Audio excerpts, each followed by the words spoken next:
Assalamualaikum warahmatullahi wabarakatuh teman-teman, para bunda dan para moms. Apa kabar nih hari ini? Semoga senantiasa selalu dalam lindungan Allah Subhanahu wa taala, dipanjangkan umurnya, dimurahkan rezekinya, serta dimudahkan usahanya. Amin. Nah, di video kali ini saya mau repotin tanaman yang ada di halaman saya dengan memanfaatkan media tanam yang ada di sekitar kita dan tentunya mudah didapat. Tapi terlebih dahulu saya mau sarapan. Nah, ini tadi saya sudah masak dan menggunakan bahan-bahan yang ada dalam kulkas. Ini ada telur crispy, kemudian ada telur dengan kuah santan, dan juga ada ikan masak. Dan yang terakhir dan tak kalah penting adalah sambal. Nah, bagi Anda yang memiliki hobi berkebun atau menyukai tanaman hias, media tanam pasti menjadi salah satu perhatian yang utama. Karena media tanam menjadi elemen penting untuk menunjang kehidupan tanaman. Nah, di depan saya ini ada berbagai jenis media tanam, nanti akan dicampur jadi satu supaya membuat tanaman lebih subur. Nah, ini yang pertama saya gunakan pupuk kandang dari kotoran kambing yang sudah lama ya teman-teman, yang sudah menyatu dengan tanah. Yang kedua adalah pasir malang. Pasir jenis ini berasal dari Gunung Merapi dan dikenal dengan sebutan pasir vulkanik. Dan jenis pasir ini mengandung banyak kandungan mineral sehingga sangat cocok digunakan untuk media tanam. Nah, pasir malang ini juga bisa diganti dengan tanah. Tapi bagusnya itu tanah topsoil ya teman-teman, atau tanah yang gembur. Nah, selanjutnya ada sekam padi. Ini kita menggunakan sekam padi yang sudah lama ya teman-teman. Kemudian salah satu fungsinya yaitu bisa menggemburkan tanah.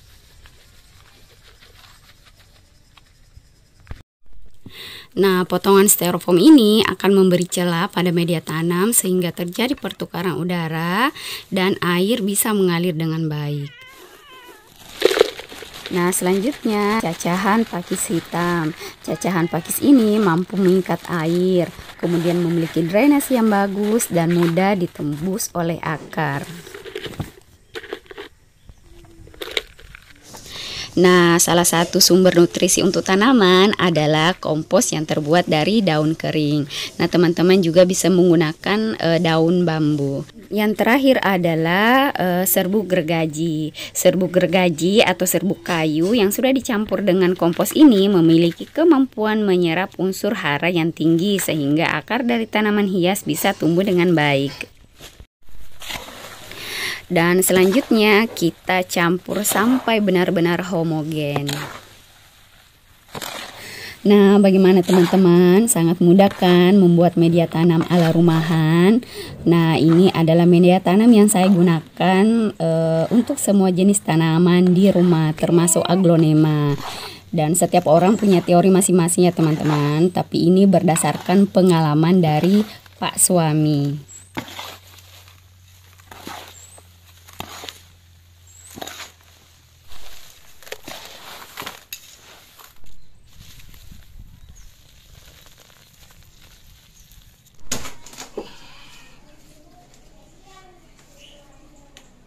Nah, waktunya repotting. Pertama kita repotting monstera dulu ya teman-teman. Ini terakhir direpotting sama Pak suami itu sekitar bulan Januari. Dan baru ada kesempatan bisa repotting sekarang. Nah, sekarang kita lihat kondisi akarnya. Nah, ini kondisi akarnya sangat sehat sekali ya teman-teman. Nanti juga akan dicacah. Ini akan dicacah menjadi 3 bagian.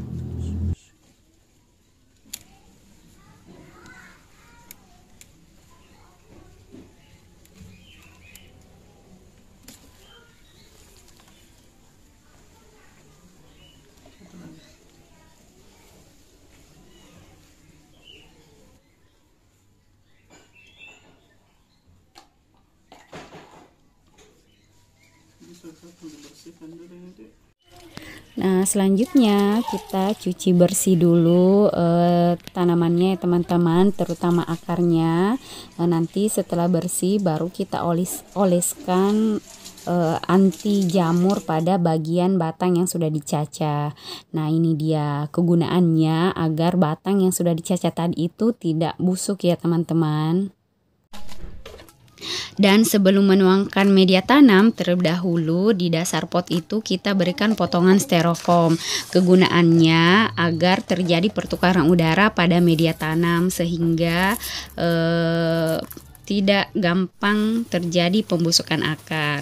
Selain itu juga bisa menghemat media tanam tentunya.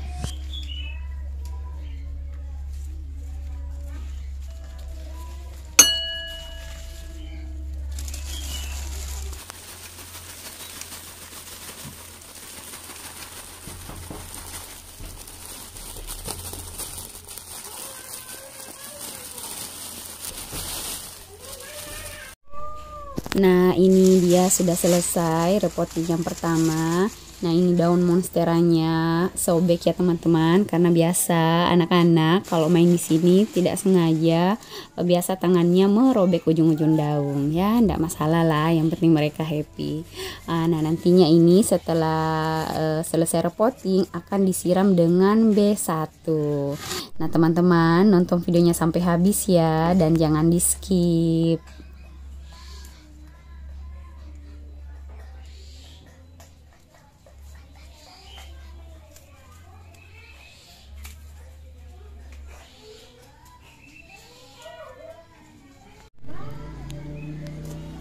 Nah, selanjutnya giliran Syngonium variegata. Ini juga alhamdulillah akarnya bagus ya teman-teman, dan kata Pak suami katanya mau dicacah menjadi 3 bagian lagi. Dan inilah salah satu alasan mengapa di kebun mini kami itu kebanyakan tanaman philodendron, karena selain tanaman ini tidak rewel, juga bisa lebih menghasilkan lagi tentunya.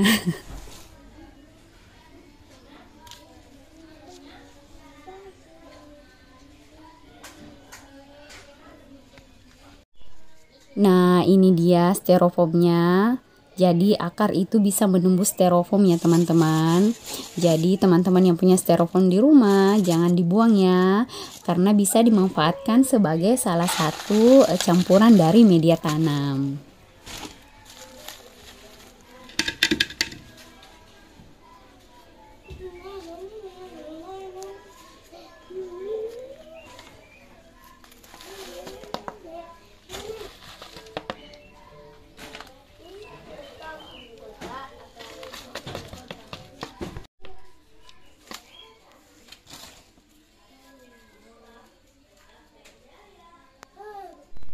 Dan selanjutnya ini saya punya monstera mini, namanya itu Rhaphidophora tetrasperma. Ingat pertama kalau adopsi itu daunnya masih 2, dan sekarang alhamdulillah sudah tinggi dan daunnya juga sudah sangat banyak. Nah, ini dia kondisi akar dari tanaman monstera tadi. Masya Allah, ini kondisinya sehat sekali ya teman-teman. Masya Allah.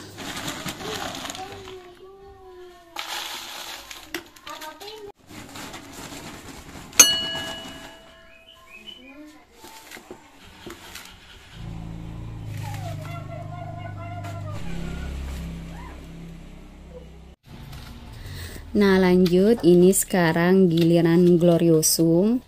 Ini kemarin kena hama ya teman-teman, makanya kondisinya seperti ini. Insya Allah nanti setelah direpotting semoga bisa tumbuh dengan subur.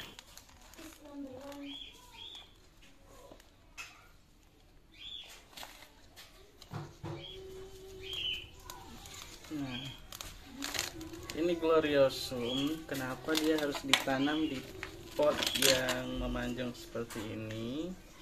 Karena dia tumbuhnya juga nanti dia akan memanjang.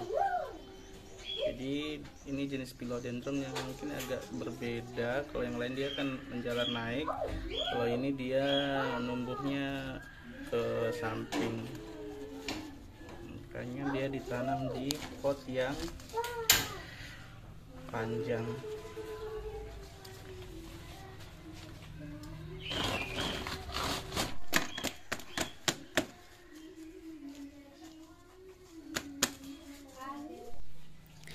Nah, selanjutnya kita mau racik vitamin B1-nya, yaitu 1 tutup botol vitamin B1 kita encerkan dengan 1 liter air.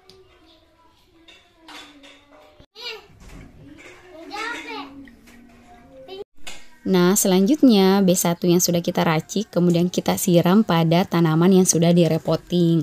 Apa sih kegunaannya? Agar tanaman ini tidak stres, teman-teman. Jadi bukan hanya kita yang stres, tanaman juga bisa stres. Nah, ini kita siram sampai benar-benar air menetes pada bagian bawah pot.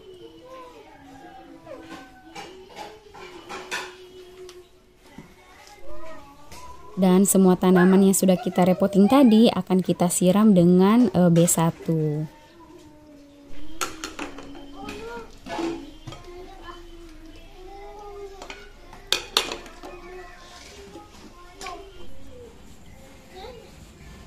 Nah, selanjutnya saya mau berbagi tips cara perawatan tanaman hias yang ada di rumah. Ini berdasarkan pengalaman pribadi ya teman-teman, karena setiap orang punya cara tersendiri untuk merawat tanaman hias. Oke, yang pertama waktu penyiraman. Sebenarnya saya tidak menjadwalkan pagi atau sore atau 2 kali sehari, tidak ya teman-teman, karena setiap tanaman itu punya kebutuhan air yang berbeda-beda. Cukup memperhatikan media tanamnya saja. Jika sudah mulai mengering pada bagian atas, itu artinya tanaman sudah membutuhkan air. Kedua, memberikan pupuk secara berkala. Nah, di sini saya lebih banyak memberikan pupuk organik dibanding kimia ya, teman-teman, dengan cara memanfaatkan limbah-limbah yang ada di dapur seperti bekas impus water, kulit pisang, kulit jeruk, dan cangkang telur. Selain itu, saya juga sering menyiram tanaman dengan air beras dan air hujan. Kemudian yang ketiga, repotting tanaman, meliputi penggantian media tanam setiap 6 bulan sekali atau sesempatnya, dan mengganti pot dengan wadah yang lebih besar jika akarnya sudah memenuhi pot yang lama. Dan agar tanaman tetap kinclong, biasanya saya lap dengan menggunakan lap yang lembut. Dan yang terakhir, membuang daun yang sudah mati.